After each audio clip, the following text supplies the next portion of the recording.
قال معاذ الله إنه ربي أحسن مثواي. Assalamualaikum warahmatullahi wabarakatuh. Teman-teman, kita bertemu kembali di channel Cahaya Hidayah. Nah teman-teman, jadi di video ini saya akan membagikan video yaitu tentang terkait sholat tarawih. Nah teman-teman, jadi inilah ya sholat tarawih, yang dimana sholat tarawihnya ini kelompok yang dituduh sebagai kelompok Wahabi. Masya Allah ya teman-teman ya, kelompok yang dituduh sebagai kelompok Wahabi ini kalau sholat itu adem dan tidak terlalu cepat, bacaannya jelas, dan barisan jamaahnya itu Masya Allah ya sangat rapi sekali, dan tidak ada suara yang berisik-berisik, apalagi yaitu sholat tarawihnya yang seperti yang sonon ya, yang terlalu cepat sekali, bahkan tidak ada tumakninah sama sekali. Tentunya teman-teman, sholat tarawih ini ya yang kita lakukan ini harus yaitu dengan sesuai sunnah Nabi SAW. Jadi tidak ada perubahan sama sekali, yaitu seperti super cepat ya. Padahal para sahabat Nabi SAW itu tidak pernah sholat tarawih super cepat seperti itu. Lalu kemudian kita itu mengikuti siapa? Bahkan ulama 4 imam mazhab juga tidak pernah mengajarkan yaitu sholat tarawih yang super cepat. Bahwasanya tumakninah ini adalah sebagian dari rukun sholat. Nah maka dari itu kalau tumakninah ini ditinggalkan, jadi sholatnya tidak sah. Nah teman-teman, jadi seperti apa yaitu sholat salafi yang dituduh sebagai Wahabi ini, sholatnya seperti apa ya? Nah teman-teman, jadi ini tempat Masjid Al-Hijrah Markas Sunnah Nusantara Al-Hijrah Pekanbaru. Masya Allah ya teman-teman. Coba kita perhatikan ya teman-teman, kita simak video lengkapnya yaitu sholat tarawih yang dimana ini dituduh sebagai Wahabi. Oke, sholatnya bagaimana teman-teman? Mari kita simak videonya.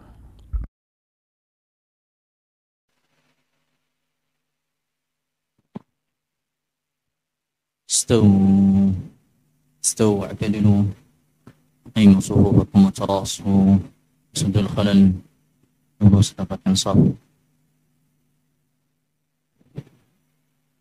Anak-anak yang di belakang tolong ikut berjamaah, tidak ada lagi yang bermain.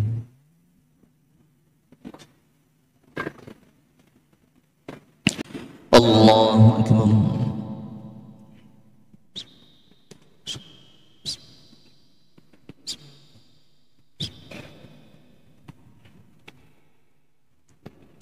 الحمد لله رب العالمين الرحمن الرحيم مالك يوم الدين إياك نعبد وإياك نستعين اهدنا الصراط المستقيم صراط الذين أنعمت عليهم غير المغضوب عليهم ولا الضالين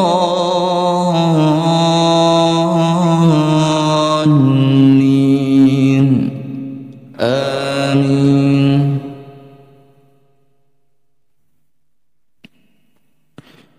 وجاءت سيارة فأرسلوا واردهم فأدلى دلوه قال يا بشرى هذا غلام وأسروه بضاعة والله عليم بما يعملون وشروه بثمن بخس دراهم معدودة وكانوا فيه من الزاهدين. وقال الذي اشتراه من مصر لامرأته أكرمي مثواه عسى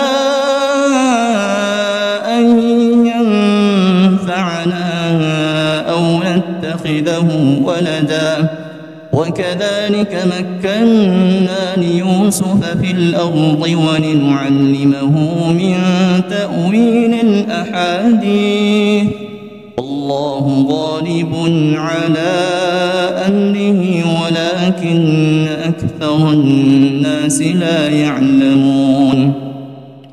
ولما بلغ أشده واستوى آتيناه حكما وعلما وكذلك نجزي المحسنين.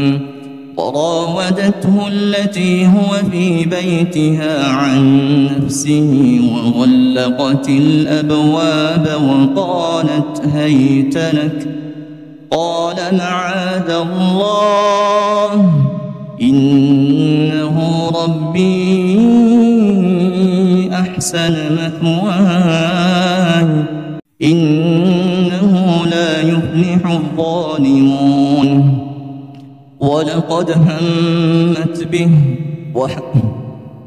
ولقد همت به وهم بها لولا أن رأى برهان ربه كذلك لنصرف عنه السوء والفحشاء إنه من عبادنا المخلصين واستبق الباب وقدت قميصه من دبر وألف يا سيدها لدى الباب قالت ما جزاء من أراد بأهلك سوءا إلا أن يسجن أو عذاب أليم قال هي راودتني عن نفسي وشهد شاهد من أهلها إن كان قميصه قد من قبل فصدقت وهو من الكاذبين وإن كان قميصه قد من دبر فكذبت وهو من الصادقين فلما رأى قميصه قد من دبر قال إنه من كيدكن إن كيدكن عظيم يوسف أعرض عن هذا واستغفري لذنبك إنك كنت من الخاطئين وقال نسوة في المدينة امرأة العزيز تراود فتاها عن نفسه قد شغفها حبا إنا لنراها في ضلال مبين فلما سمعت بمكرهن أرسلت إليهن وأعتدت لهن متكأ وآتت كل واحدة منهن سكينا وقالت اخرج عليهن فلما رأينه أكبرنه وقطعن أيديهن وقلن حاش لله ما هذا بشرا إن هذا إلا ملك كريم قالت فذلكن الذي لمتنني فيه ولقد راودته عن نفسه فاستعصم ولئن لم يفعل ما آمره ليسجنن وليكونن من الصاغرين قال رب السجن أحب إلي مما يدعونني إليه وإلا تصرف عني كيدهن أصب إليهن وأكن من الجاهلين فاستجاب له ربه فصرف عنه كيدهن إنه هو السميع العليم ثم بدا لهم من بعد ما رأوا الآيات ليسجننه حتى حين الله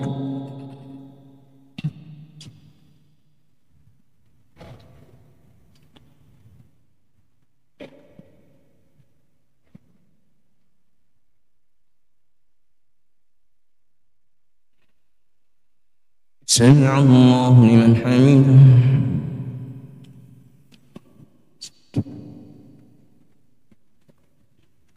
الله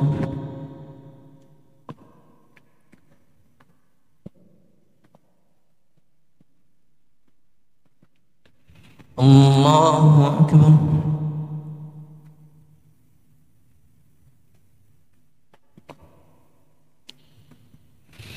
الله أكبر.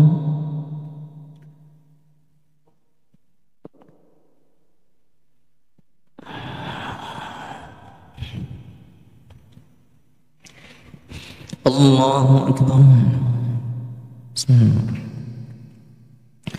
الحمد لله رب العالمين الرحمن الرحيم مالك يوم الدين إياك نعبد وإياك نستعين اهدنا الصراط المستقيم صراط الذين أنعمت عليهم غير المغضوب عليهم ولا الضالين.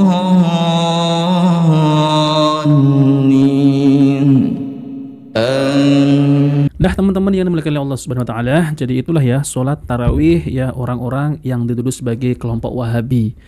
Jadi Salafi ini dituduh sebagai kelompok Wahabi yang dimana ya kelompok ini disesatkan oleh orang-orang yang tidak sepaham dengan kelompok Salafi ini. Bahkan dituduh yaitu kelompok radikal lah, dituduh kelompok yang suka mengkafir-kafirkan dan lain-lain. Tapi kenyataannya teman-teman, jadi kelompok Salafi ini adalah yang bermanhaj salaf. Tapi kelompok yang menuduh ini yang mengaku sebagai paling ahlu sunnah, tapi ketika sholat tarawih ya teman-teman kita bisa bedakan mana yang lebih yaitu mendekati sunnah ataupun yang ahlu sunnah.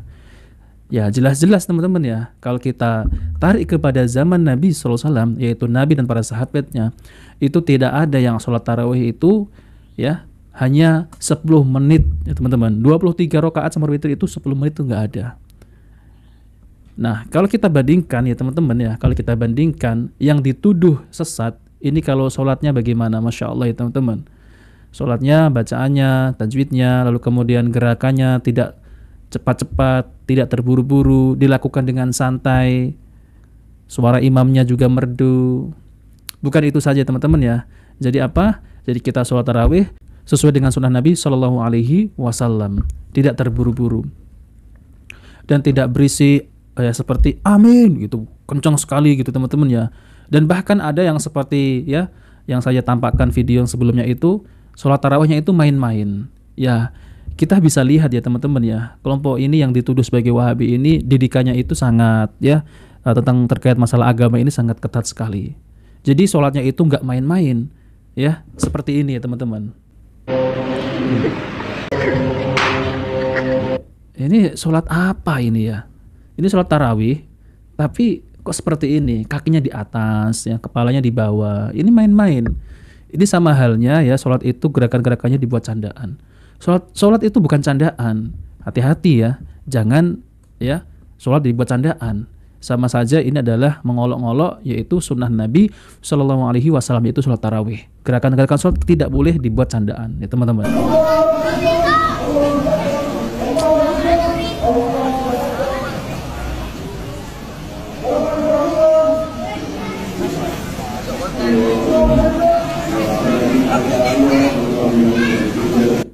Dihadiri ratusan jamaah dari 3 wilayah, Blitar, Kediri, dan Tulungagung ya. Tenaga asli Pertamax turbo, bukan tenaga Pertalite rasa Pertamax. Jadi ini tanpa efek dipercepat ya teman-teman.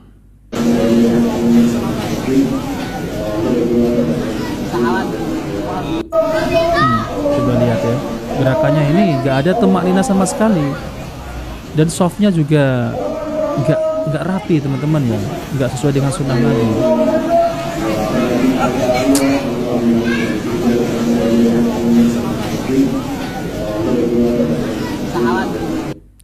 Jadi yang kita pertanyakan ya, kok bisa terus bacaan surat Al-Fatihah, bacaan surat pendek yang lain itu bagaimana ya? La haula wala quwata illa billah ya. Percuma sholat daripada nggak tenang, lebih baik nggak usah dikerjakan kalau pengen cepat naik pesawat katanya. Ini kalau dinasihati biasanya marah dan ngamuk-ngamuk, jelas kita akan dituduh sebagai Wahabi gitu ya. Yang jadi pertanyaannya, yang dibaca sholat apa kok cepat kilat ya? Maaf tanya. Maaf, apakah sholat seperti ini sah dalam tiap bacaannya?